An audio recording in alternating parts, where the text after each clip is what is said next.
स्त्री का घर। आज की ये हिंदी कहानी स्त्री का घर थोड़ी सी इमोशनल है, लेकिन इमोशनल होते हुए भी इसका संदेश बहुत अनमोल है। आपकी आंखें थोड़ी नम करने के साथ साथ आपके दिलो दिमाग पर यह कहानी छाप छोड़ जाएगी, इसलिए इसे एक बार पूरी जरूर पढ़िए। तुम्हें कितनी बार बताया है, मेरे तैयार होने से पहले मेरा नाश्ता तैयार हो जाना चाहिए। शादी के 25 सालों बाद भी मुझे क्यों बार बार एक ही बात बतानी पड़ती है? लता, तुम्हें क्या है?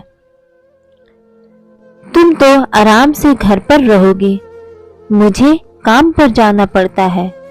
तुम हो कि हमेशा बेवकूफों जैसी हरकत करती हो। अगर तुम यह जानबूझकर करती हो तो याद रखना, मुझसे बुरा कोई नहीं होगा।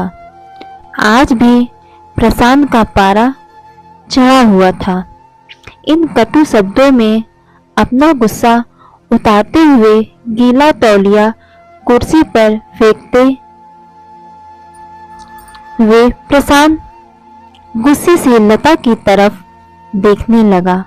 लता के लिए प्रशांत का यह बेवजह का गुस्सा कोई नई बात नहीं थी। वह महीने में 3-4 बार ऐसे ही लता पर बरस पड़ता था। पहले पहले लता उसका विरोध किया करती थी, लेकिन जब कई सालों तक प्रशांत में कोई बदलाव नहीं दिखा तो लता ने खुद को ही बदल दिया। अब प्रशांत के कुछ भी कहने से लता को कोई फर्क नहीं पड़ता था। प्रशांत की हर बात वो चुपचाप सिर नीचे झुकाए सुन लेती थी। शादी के पहले 5 साल तक लता ने पूरी कोशिश की थी कि प्रशांत को बदला जाए, लेकिन फालतू का गुस्सा करना और बाद में लता को भला बुरा कहना या मानो जैसे उसकी आदत बन गई थी।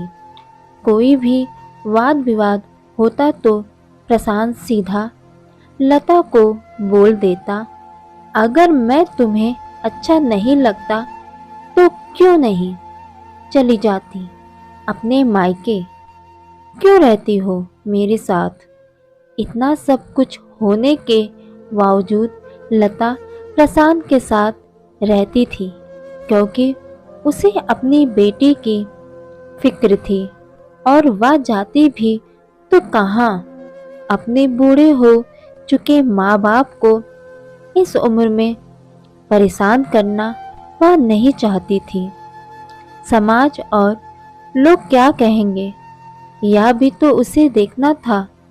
वह इतनी पढ़ी लिखी भी तो नहीं थी कि खुद जाकर कोई नौकरी कर सके और अपना और अपनी बेटी का पालन पोषण कर सके। लता को अब अपनी फिक्र नहीं थी, उसको फिक्र थी तो बस अपनी शादी लायक हो रही बेटी की। लता नहीं चाहती थी कि पति पत्नी के झगड़े की वजह से काव्या डिस्टर्ब हो। काव्या की पढ़ाई पूरी हो चुकी थी, उसके लिए अब शादी के रिश्ते आने लगे थे। कई रिश्तों को काव्या ठुकरा चुकी थी। 2-3 महीने बाद एक अच्छा रिश्ता आया। रिश्तेदारों और पहचान के लोगों ने भी लड़के के बहुत गुणगान किए थे। प्रशांत एक शाम अपनी बेटी के पास बैठकर उसे बताने लगा, काव्या बहुत अच्छा लड़का है, पढ़ा लिखा है, बड़ा घर है, बहुत अच्छी नौकरी है। ऐसे रिश्ते बार बार नहीं आते बेटा, इस बार मना मत करना। काव्या अपने पिता से ज़्यादा बात नहीं करती थी। शायद डरती थी या शायद नफरत करती थी, लेकिन आज वो अपनी पूरी हिम्मत इकट्ठा कर बोली, मुझे अभी शादी नहीं करना है पापा। मैं नौकरी करना चाहती हूँ, खुद अपने पैरों पर खड़ी होना चाहती हूँ। हाँ तो उसमें क्या बड़ी बात है? मैंने लड़के से बात की है, वह तुम्हें किसी बात के लिए नहीं रोकेगा। तुम शादी के बाद भी नौकरी कर सकती हो। वह तुम्हें नौकरी के लिए परमिशन भी देगा। प्रशांत बोला, मेरा नौकरी करना या ना करना उसकी परमिशन पर क्यों डिपेंड रहेगा पापा? काव्या ने पूछा। मैं कह रहा हूँ ना, तुम्हें किसी भी चीज की कमी नहीं होगी वहाँ। ऐसे रिश्ते बार बार नहीं आते, इसे ठुकरा मत, बहुत खुश रहोगी तुम वहाँ। प्रशांत बोला, पापा क्या मैं उतनी ही खुश रहूंगी जितनी मम्मी इस घर में खुश है? काव्या ने तंज कसते हुए कहा, आज तुम्हारी जुबान कुछ ज्यादा नहीं चल रही? प्रशांत गुस्से से आंखें बड़ी करते हुए बोला, पापा मुझे शादी ही नहीं करनी है, क्योंकि शादी के बाद अगर वह लड़का आपके जैसा निकला तो मैं क्या करूंगी? मुझे आपके जैसा जीवन साथी नहीं चाहिए जो बिना बात के मुझ पर हमेशा चिल्लाए। मुझे कुछ भी अपनी पसंद का लेना हो तो 10 बार सोचना पड़े, कहीं वह नाराज ना हो जाए। मेरी तबीयत कैसी भी हो उसे परवाह ना हो। रोटी थोड़ी सी मोटी बन जाए तो वह घर सर पर उठा ले। उसकी चेकबुक ना मिले तो मुझे भी मेरा ही दोस्त निकाले और हर छोटी मोटी बात पर मुझे मायके जाने के लिए कहे। काव्या ने अपना दिल खाली करते हुए पापा से सब कह दिया। प्रशांत का गुस्सा 7वें आसमान पर था, लेकिन उसके मुंह से एक भी शब्द नहीं फूट रहा था। वो काव्या की बातें सुन रहा था। काव्या उतना ही बोलकर चुप नहीं हुई। आज पहली बार वह अपने पापा के सामने इतना कुछ बोल रही थी। पापा, आपने माँ के साथ हमेशा गलत व्यवहार किया है। आप अपने ऑफिस का गुस्सा बिना सोचे समझे माँ पर उतार देते हैं। कभी इस बात की परवाह भी नहीं करते कि उन्हें कैसा लगता होगा। आपकी बातें सुन सुन माँ ने अपना स्वाभिमान खो दिया।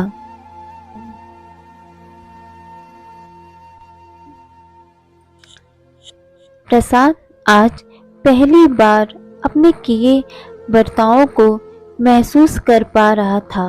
वो इतना ही बोल पाया, जो तुम्हारा मन है वो करो, मैं तो इतना बुरा हूं ना? काव्या ने प्रशांत का हाथ पकड़ा और बोली, पापा मुझे सिर्फ एक सवाल का जवाब दे दो। क्या आप चाहेंगे कि मेरा पति आपके जैसा हो?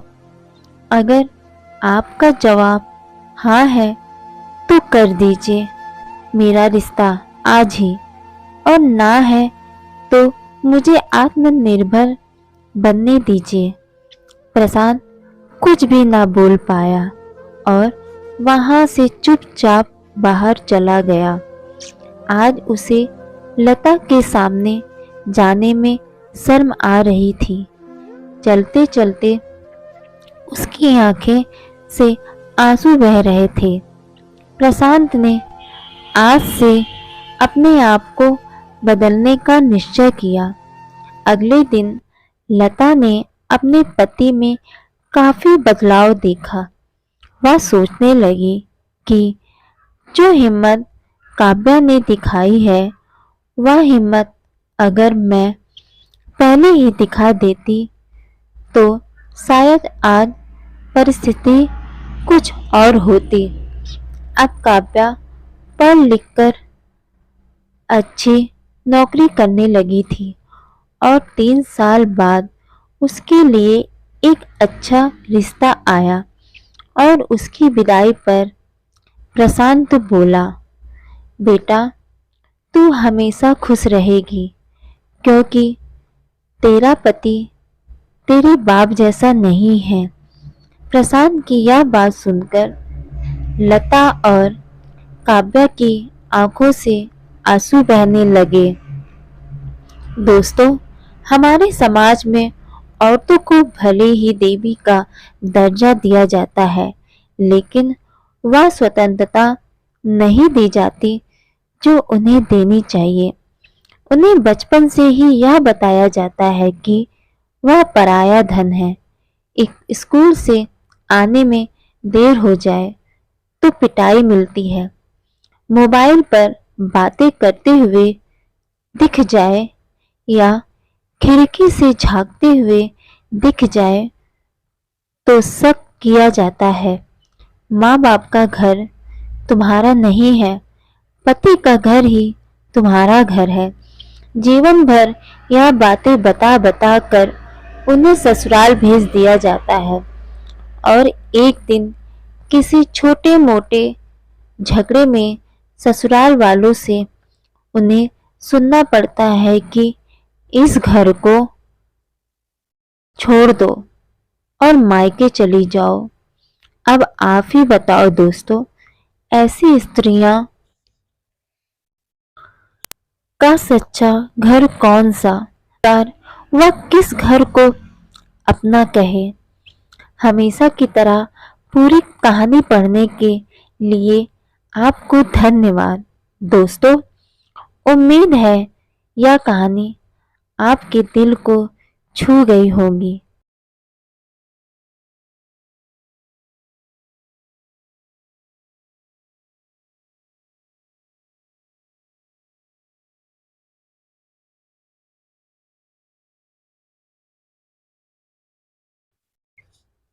ऐसे ही दिल की गहराइयों को छू लेने वाली कहानी सुनने के लिए आप हमारे चैनल को सब्सक्राइब जरूर करें और वीडियो को ज़्यादा से ज़्यादा शेयर करें।